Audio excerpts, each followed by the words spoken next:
बॉलीवुड की फिल्मों ने कई सारी मेडिकल बीमारियां मशहूर की है। उसमें से एक है दिल का दौरा, जिसको हम हार्ट अटैक या हम मेडिकल लैंग्वेज में मायोकार्डियल इन्फार्क्शन कहते हैं। फिल्मों में हमने अक्सर देखा है कि ऐन वक्त पे किसी टेंशन की वजह से या बिजनेस के लॉस की वजह से या हीरोइन के शादी से एक दिन पहले हीरोइन के पिताजी को दिल का दौरा यानी कि हार्ट अटैक आता है। तो आइए जानते हैं इस हार्ट अटैक के बारे में। नमस्ते, my self doctor Tushar Godbole, consultant paediatric endocrinologist. I am Dr. Yashpal Gogte, consultant endocrinologist, and today we welcome you all to our channel Harmony in Health. आज हम बात करेंगे what or how does heart attack occur and the role of cholesterol in heart attack, यानी heart attack या दिल का दौरा क्यों आता है और इसमें कोलेस्ट्रॉल कैसे जिम्मेदार है। हार्ट अटैक या दिल के दौरे का एक प्रमुख लक्षण है चेस्ट पेन या फिर लेफ्ट शोल्डर का दर्द यानी कि शोल्डर पेन। ये तो आप जानते हैं, लेकिन क्या आपको पता है कि कई बार हार्ट अटैक या दिल का दौरा इतना तेज स्पीड से होता है कि the person does not feel symptoms but rather the person becomes dizzy and drops dead, यानी कि दिल का धड़कना अचानक बंद होके इंसान की अचानक से मौत हो सकती है। पूरी दुनिया में हार्ट अटैक खास करके डेवलप्ड कम्युनिटीज में इज द नंबर 1 किलर, यानी टेररिस्ट अटैक्स या एक्सीडेंट्स जो न्यूज़ में बहुत ज़्यादा बवाल करते हैं, उससे भी कई कई कई गुना ज़्यादा लोग हार्ट अटैक की वजह से मर जाते हैं। हमारे शरीर के हर एक अवयव या पुर्जे को जिंदा रखने के लिए वहाँ पे जो ब्लड सप्लाई होता है वो सप्लाई आर्टरीज से होता है और वहाँ से जो गंदा खून वापस हार्ट की तरफ आता है उसको कहते हैं वेन्स। अब इन आर्टरियों में से जो खून बहता है वो इन पुर्जों को ऑक्सीजन और न्यूट्रिएंट्स को सप्लाई करता है। मान के चलिए जैसे कि ये आर्टरीज या फिर जिसको हिंदी में धमनियां कहा जाता है, ये आपके शरीर की पाइपलाइंस है। इस पूरे सिस्टम को सर्कुलेटरी सिस्टम कहा जाता है। जब ये आर्टरीज या फिर धमनियां कोई कारण की वजह से ब्लॉक होने लगती है या उनमें रुकावट पैदा होती है तो इस रुकावट को एथेरोस्क्लेरोसिस कहा जाता है। इस रुकावट का प्रमुख अंश होता है चर्बी या फिर लिपिड, जिसको हम सरल भाषा में कोलेस्ट्रॉल भी कहते हैं। इससे हमें कोलेस्ट्रॉल और हार्ट अटैक का कितना गहरा संबंध है यह पता चलता है। जब ये ब्लॉकेज या रुकावट आपके हार्ट के आर्टरीज में, जिसको करोनरी आर्टरीज कहा जाता है, उनमें होता है तो उसको दिल का दौरा या फिर हार्ट अटैक कहा जाता है। यूजुअली 70% या उससे ज़्यादा ब्लॉकेज होने के बाद हार्ट अटैक आने के चांसेस और हार्ट अटैक होने के चांसेस बहुत ज़्यादा बढ़ जाते हैं। डॉक्टर यशपाल ने जो आपको अभी बताया वो तो हो गया पैथोलॉजी, यानी कि जिन मरीजों को हार्ट अटैक की वजह से दिल का दौरा पड़ने की वजह से मौत हुई है, उनके ऑटोप्सी में यानी कि उनका दिल खोल के जब देखते हैं तो उनके आर्टरीज में, करोनरीज में एक्चुअली एथेरोस्क्लेरोसिस की ब्लॉकेजेस पाए जाते हैं। बहुत सारे ऑब्जर्वेशनल यानी कि क्लिनिकल स्टडीज़ भी किए गए हैं जिसमें बरसों तक कुछ पेशेंट्स को फॉलो किया गया है और पता किया गया है कि जिनमें खून के अंदर कोलेस्ट्रॉल की मात्रा ज़्यादा है, ऐसे मरीजों में हार्ट अटैक आने की संभावना ज़्यादा होती है। अब हार्ट अटैक के कारण तो बहुत सारे हैं। एक बहुत बढ़िया स्टडी, बेहतरीन स्टडी जिसको inter heart study, clinical study कहा जाता है, जिनमें भारतीय लोग भी शामिल थे। इस इंटर हार्ट स्टडी में देखा गया था कि हार्ट अटैक के बहुत सारे कारण ज़रूर है, लेकिन उसमें से एक प्रमुख कारण है खून के अंदर कोलेस्ट्रॉल का बढ़ा हुआ लेवल। सही कहा आपने डॉक्टर तुषार। कोलेस्ट्रॉल के बारे में अक्सर इतनी बात की जाती है, तो पहले यह जानते हैं कि ये कोलेस्ट्रॉल क्या है। एक्चुअली अगर देखा जाए तो कोलेस्ट्रॉल का हार्ट अटैक के रूप में या फिर उसका रिलेशन में संबंध या वर्ड यूज़ करना गलत है। इसको कोलेस्ट्रॉल की जगह लाइपोप्रोटीन यह शब्द यूज़ करना चाहिए। अब ये कहेंगे कि कोलेस्ट्रॉल कहाँ चला गया, लाइपोप्रोटीन कहाँ से आ गया, तो आइए शरीर के अंदर कोलेस्ट्रॉल क्या करता है इसके बारे में जानते हैं। हमारे खून में कई तरह की चर्बी या फिर फैट्स होते हैं। उसमें से एक प्रमुख फैट है स्टिरॉल, और इस स्टिरॉल का सबसे प्रमुख अंश है कोलेस्ट्रॉल। कोलेस्ट्रॉल हमारे शरीर में बहुत सारी हमारी विटामिन्स और हार्मोन्स इसके रूप में पाया जाता है। जैसे कि विटामिन डी खुद एक कोलेस्ट्रॉल है। हमारे शरीर के लिए एनर्जी देने वाला हार्मोन कॉर्टिसोल भी एक कोलेस्ट्रॉल है। टेस्टोस्टेरोन जो पुरुषों में पाया जाता है, या फिर प्रोजेस्टेरॉन या ईस्ट्रोजन जो स्त्रियों में पाए जाते हैं, यह भी हार्मोन्स कोलेस्ट्रॉल ही है। इतना ही नहीं, हमारी शरीर की जो पेशियां होती है, इन पेशियों का कवच या सेल मेम्ब्रेन जो है वो भी एक किस्म के फैट से बना होता है, और ये फैट शरीर में बहुत सारे अच्छे काम करता है। कहने का मतलब है कि इस कोलेस्ट्रॉल या फैट के बिना जिंदगी जीना मुश्किल ही नहीं, नामुमकिन है। सो ये डॉन की तरह ज़रूरी ऐसा कोलेस्ट्रॉल हमारे शरीर को बहुत फ़ायदेमंद है। अब सवाल ये आता है कि अगर कोलेस्ट्रॉल इतना फ़ायदेमंद है, इतना ज़रूरी है, तो ये हार्ट अटैक के लिए कैसे जिम्मेदार है? इतना इम्पॉर्टेंट शरीर का एक मॉलिक्यूल हमारी जान कैसे ले सकता है? ये बात तो हमने समझ ली कि कोलेस्ट्रॉल फैट या फिर चर्बी का रूप होता है, और शरीर में हर कोशिकाओं को उसकी ज़रूरत होती है। बट अनफॉर्चुनेटली सारी कोशिकाएं इसको बना नहीं पाती है। सो इसलिए इसको कहीं और से मंगवाना पड़ता है। तो ये कहाँ से मंगवाती है? सो लिवर या फिर कलेजी कोलेस्ट्रॉल का नेट सप्लायर या प्रोड्यूसर है। लिवर में बना हुआ यह कोलेस्ट्रॉल विटामिन के फॉर्म में, या फिर हार्मोन के फॉर्म में, या प्लेन सिंपल कोलेस्ट्रॉल के फॉर्म में कोशिकाओं तक पहुंचाना बहुत ज़रूरी है। इन शॉर्ट, यह ट्रांसपोर्टेशन या कोलेस्ट्रॉल का परिवहन बहुत ज़रूरी है। ये तो हमने समझ लिया कि लिवर में बनाया हुआ कोलेस्टेरॉल पेशियों तक, कोशिकाओं तक ट्रांसपोर्टेशन करके पहुंचाना पड़ता है। बट अब इसमें एक प्रॉब्लम होती है, वो है कि ये जो चर्बी या फैट है वो पानी में घुलता नहीं है, और खून के अंदर 50 से 60% तो पानी होता है। अब ये फैट्स पानी के अंदर कैसे घुलेगा, कैसे घुल मिल जाएगा? क्योंकि आप जानते हैं कि तेल और पानी एक दूसरे में मिक्स नहीं होते हैं।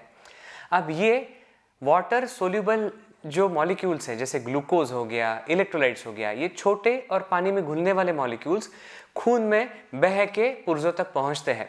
बट ये फैट्स को, कोलेस्ट्रॉल को, ये पानी में डाल के ट्रांसपोर्टेशन करने के लिए बीच में एक कैरियर या एक वाहक या जैसे एक व्हीकल या बस का प्रयोग इस्तेमाल करना पड़ेगा। और ये कैरियर मॉलिक्यूल है एक प्रोटीन जिसको कहा जाता है लाइपोप्रोटीन। इस लिवर में बनाए हुए कोलेस्ट्रॉल को प्रोटीन के फाइबर के साथ रैप किया जाता है और अच्छे से पैक करके फिर ट्रांसपोर्ट किया जाता है। सो ये कोलेस्ट्रॉल यानी फैट और प्रोटीन की साझेदारी को लाइपोप्रोटीन कहा जाता है। इसलिए जब भी आप कोलेस्ट्रॉल का रिपोर्ट देखते हो तो उसमें देखते हो कि total cholesterol, LDL cholesterol, VLDL cholesterol, HDL cholesterol, ऐसे अलग अलग नाम आपके सामने आते हैं। तो आपके समझ में आया होगा कि ये सारे जो नाम है ये कुछ नहीं बट ये लाइपोप्रोटीन्स है, और उनके डेंसिटी के हिसाब से इनको अलग अलग किया जाता है। यह लाइपोप्रोटीन अलग अलग डेंसिटी में खून में पाया जाता है, जैसे कि हाई डेंसिटी लाइपोप्रोटीन जिसको एचडीएल कहते हैं, लो डेंसिटी लाइपोप्रोटीन जिसको एलडीएल कहते हैं, वेरी लो डेंसिटी लाइपोप्रोटीन जिसको वीएलडीएल कहते हैं। इन एलडीएल, एचडीएल और वीएलडीएल के जो मॉलिक्यूल्स हैं, जितना फैट कंटेंट उसका बढ़ता जाता है उस मॉलिक्यूल का आकार भी बढ़ता जाता है। तो एचडीएल मॉलिक्यूल छोटा होता है और एलडीएल और वीएलडीएल मॉलिक्यूल्स आकार में बहुत बड़े होते हैं। इन सारे लाइपोप्रोटीन्स में सबसे जानलेवा लाइपोप्रोटीन मॉलिक्यूल है एलडीएल का मॉलिक्यूल, और यह एलडीएल का मॉलिक्यूल एथेरोस्क्लेरोसिस यानी जो हमने रुकावट के बारे में जाना था उसके लिए सबसे ज़्यादा जिम्मेदार होता है।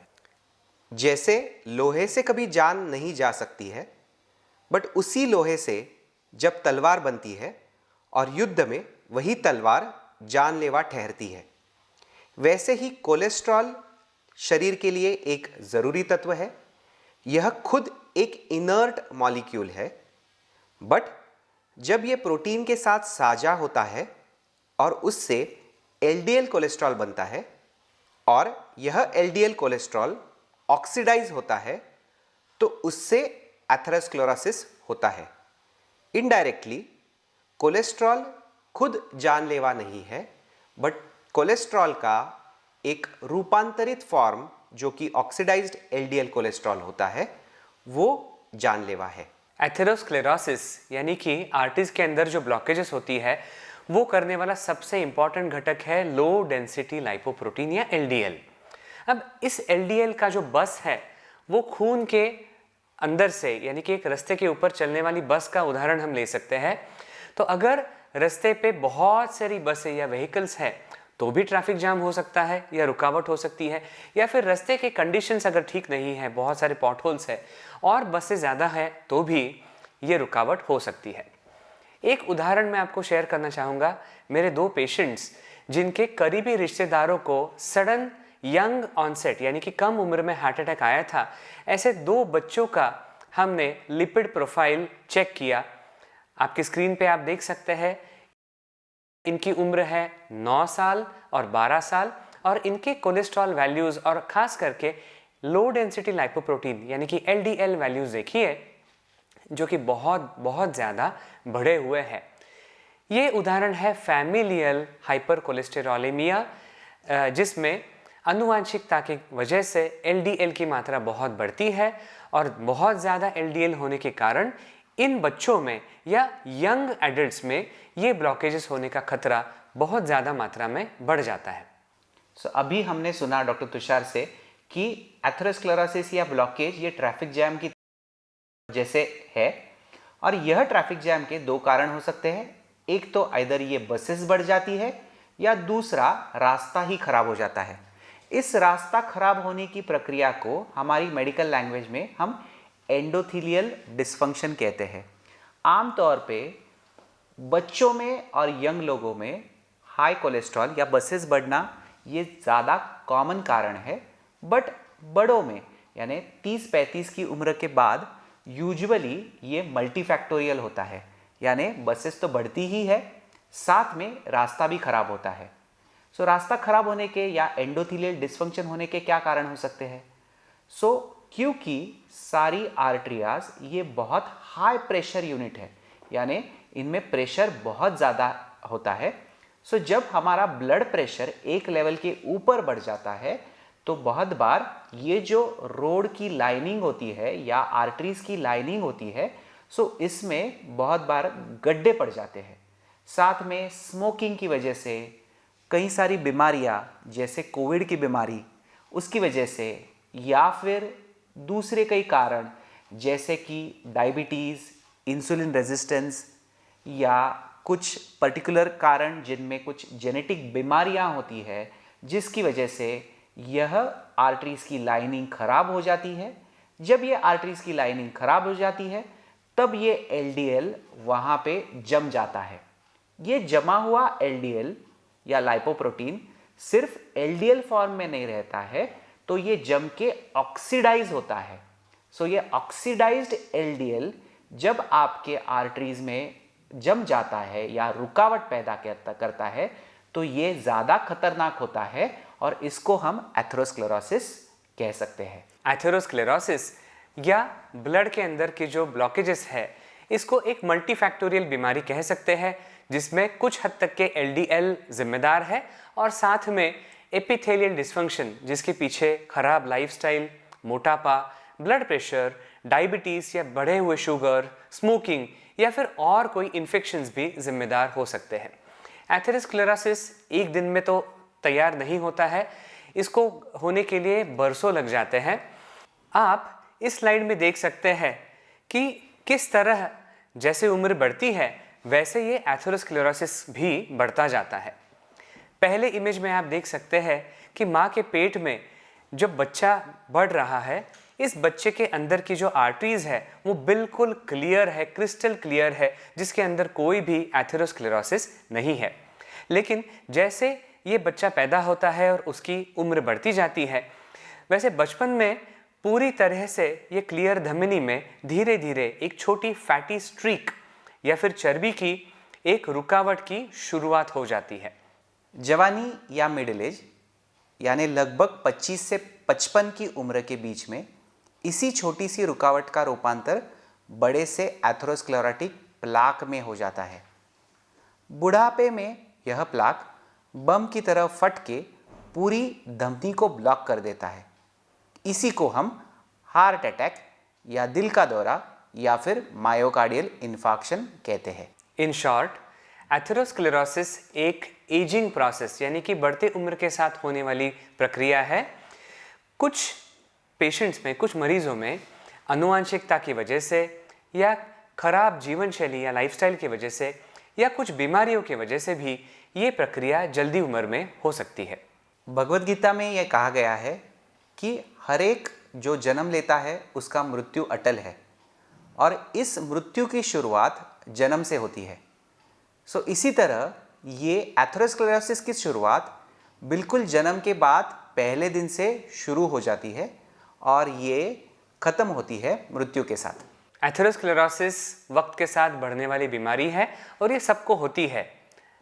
In short, atherosclerosis is inevitable, लेकिन कुछ जीवन शैली में बदलाव लाने से या दवाइयों के सहारे क्या इसको स्लो डाउन किया जा सकता है या टाला जा सकता है, या हमारी लॉन्गेविटी यानी कि लाइफ स्पैन को क्या बढ़ाया जा सकता है। ऐसे ही दिलचस्प जानकारी के लिए और इन्फॉर्मेटिव वीडियोस के लिए हमारे YouTube channel harmony in health को लाइक करें, शेयर करें और सब्सक्राइब करें। See you in the next episode. Until then, goodbye.